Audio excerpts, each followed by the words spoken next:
Jõudsime koju novembri hommikul. Toad olid külmad ja rõsked.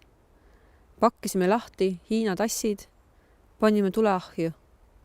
Kui ära läksin, polnud puud veel raagus. Värv ei koorunud aknaraamidelt. Käekiri oli täiesti selge.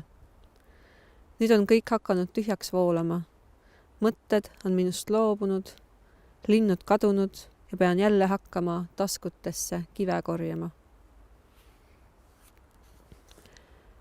Mida tõelisem tahad olla, seda paremini pead oskama unustada. Tõelised meistrid unustavad nii tähtsa kui vähetähtsa, unustavad end lumeks. Ja teised unustavad ka, sa lähed lihtsalt meelest ära.